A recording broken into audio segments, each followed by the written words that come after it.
அண்ணா எனக்கு என்ன கொஸ்டின்னா, நீங்க எப்பவுமே வந்து உங்க பாரை வந்து ரொம்ப ஹையா செட் பண்ணிருக்கீங்க. நான் ஏதாவது சிஏ படிக்கிறது கஷ்டம் அப்படின்னு சொன்னா உங்களை எக்ஸாம்பிளா சொல்லிடுவாங்க வீட்டுல. நீங்க லக்னோவில் இப்ப ஐஏஎம்ல படிக்கல, யூபிஎஸ்சி எக்ஸாமும் ஐஏஎம் எக்ஸாமும் ரெண்டுமே வந்து அட் டைம்ல நீங்க ஃபேஸ் பண்ற மாதிரி ஒரு சுச்சுவேஷன் வந்திருக்குன்னு அதை பத்தி சொல்லியிருக்கீங்க. So how did you face it? அதை வந்து நீங்க எப்படி ஓவர் கம் பண்ணி வந்தீங்கிறத பத்தி சொன்னீங்க. நன்றிங்க சிஸ்டர், உட்காந்துக்குங்க. கட்டு ஸ்லீமே கேள்வி, அடுத்த கேள்வி நினைக்கிறேன் உங்களுக்கு.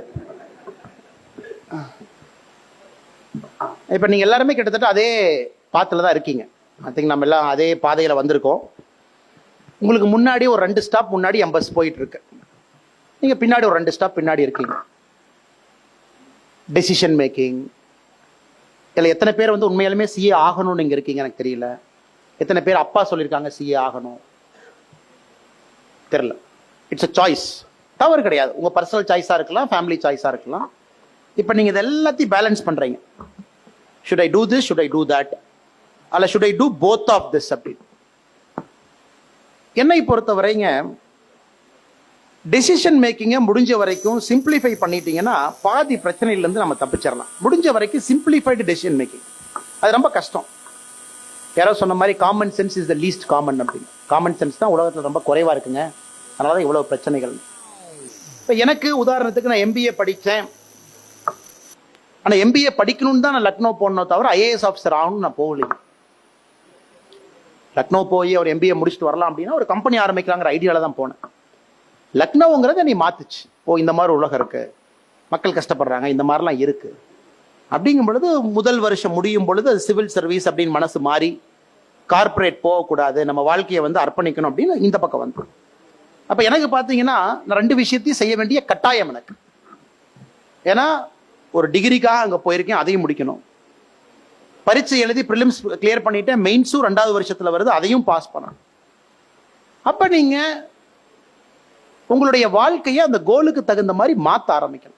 நிறைய பேர் பார்த்தீங்கன்னா வாழ்க்கையை மாற்ற மாட்டாங்க, ஆனால் கோல் மட்டும் வேணும்னு நினைப்பாங்க.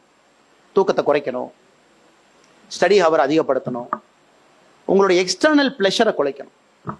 எத்தனை பேர் இங்க இருக்கீங்க? எத்தனை பேர் அடுத்த 1 வருஷம் நான் படமே பார்க்காம என் இலக்கை நோக்கி போவேன்? கை தூக்குங்க பார்க்கலாம். படம் பார்த்தாலும் தப்பு இல்லைங்க, அது என்னங்க தப்பு? ஓகே சரி அண்ணே, அப்பப்போ ஒரு என்டர்டெயின்மெண்ட்டு ஒரு 2 படத்தை பார்ப்பனே, பொங்கலுக்கு ஒன்று தீபாவளிக்கு ஒன்று அடிப்போம். எத்தனை பேர் அந்த மாதிரி இருக்கீங்க? எனக்கு என்டர்டெயின்மெண்ட்டும் முக்கியம், ப்ளஷரும் முக்கியம், இதுவும் செய்வேன். Okay, it's a choice. இப்போ நீங்கள் எல்லாருமே வாலண்டரியா ஒரு சாய்ஸ் எடுத்திருக்கீங்க. பட் சில பேர் பார்த்தீங்கன்னா இதுவும் வேணும் அதுவும் வேணும்னு நினைப்பாங்க. அது லைஃப்ல நிறைய இடத்துல அது நடக்காது. If you want this you have to sacrifice that. Sacrifice பண்ணாம சில விஷயங்கள் நமக்கு கிடைக்காது. உதாரணத்திற்கு தூக்கத்தை 2 மணி நேரம் சாக்ரிஃபைஸ் பண்ணா உங்களால் இது பண்ண முடியும். ஏன்னா இந்த வருஷம் ஆல் இந்தியா உங்க ஐசிஐ ரேங்க் ஹோல்டர்ஸ்லாம் பார்த்தாங்க last 3 years. Auto rickshaw driver அவருடைய குழந்தை பூனேல இருந்து all India rank holder, labourer ஒருத்தருடைய குழந்தை, ஹவுஸ் மெய்டு ஒருத்தருடைய குழந்தை. ஒரு காலத்துல சிஏ எல்லாம் பார்க்கும்போது ரேங்க் லிஸ்ட்டை பார்த்தீங்கன்னா அவங்க அப்பா அம்மா சிஏவா இருப்பாங்க, பையன் சிஏவா இருப்பான். இல்லை ஒரு காலத்தில் நாங்கள் பார்த்துருக்கோம். அல்லது பெரிய ரிச் ஃபேமிலியிலேருந்து சிஏவா இருப்பாங்க. ஆனால் இன்னைக்கு கொங்கு பகுதியில் இங்கே வந்து பார்க்கும் பொழுது இந்த மேடையில் இருக்கவங்க எல்லாமே ஃபர்ஸ்ட் ஜென்ரேஷன் சிஏ, எல்லாமே விவசாயத்திலேருந்து வந்து முதல் ஜென்ரேஷன் சிஏ. அதே மாதிரி இங்கே முன்னோடிகள் எங்கள் ஐயாலாம் இருக்காங்க. நீங்களும் கிட்டத்தட்ட அதே பாத்துல தான் வர்றீங்க. நிறைய பேர் இங்கே கவர்மெண்ட் ஸ்கூலில் படிச்சிருக்கீங்க. உங்களுக்கு இது எக்ஸ்ட்ரா. அது மற்றவங்க மாதிரி இந்த பாத் ஈஸி இல்லை, கொஞ்சம் எக்ஸ்ட்ரா போகணும்.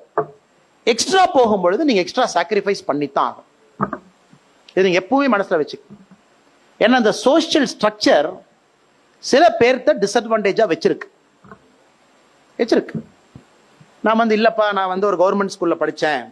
கவர்மெண்ட் ஸ்கூல் தவறு கிடையாது, குவாலிட்டி ஸ்கூல்ஸ் நிறைய படிச்சிருக்கோம், நல்ல மார்க் வாங்கியிருக்கோம். திடீர்னு சிஏனா கொஞ்சம் டிரான்சிஷன் ஃபேஸ் கஷ்டமா இருக்கு. அப்படிங்கும் பொழுது நிறைய குழந்தைகள் பார்த்தீங்கன்னா அந்த பர்சனல் கம்ஃபர்ட்டை சாக்ரிஃபைஸ் பண்ணுவாங்க. தூக்கத்தை 1 மணி நேரம் குறைப்பனே, பிளஷர்ஸ் எல்லாம் கட் பண்ணிடுவனே, படிக்கிறத ஒரு 3 மணி நேரம் அதிகப்படுத்துவனே. இந்த கிளாரிட்டி நிறைய குழந்தைங்களுக்கு வரமாட்டேது. That is a big problem in current generation. இந்த கரண்ட் ஜென்ரேஷன் அந்த கிளாரிட்டி இதுவும் வேணும் அதுவும் வேணும்னா அதுக்கு ஒரு நல்ல ஒரு பழமொழி இருக்கு. எந்த ஊருக்கு போகணும்னு உனக்கு தெரியாதுன்னா எந்த பாதையும் நீ அழைத்து செல்லும்னு சொல்லுவாங்க. நீ எந்த ஊருக்கு செல்ல வேண்டும் என்று உனக்கு தெரியவில்லை என்றால் எல்லா பாதையும் உன்னை அந்த ஊருக்கு அழைத்து செல்லும். ஆனா எந்த ஊருக்கு போகணும்னு நீங்க முடிவு பண்ணா அதுக்கு ஒரு பாதை தான் இருக்கு. அந்த ஒரு பாதையை நீங்க முடிவு செஞ்சு போங்க. ரொம்ப நன்றி. வாழ்த்துக்கள் உங்களுக்கு.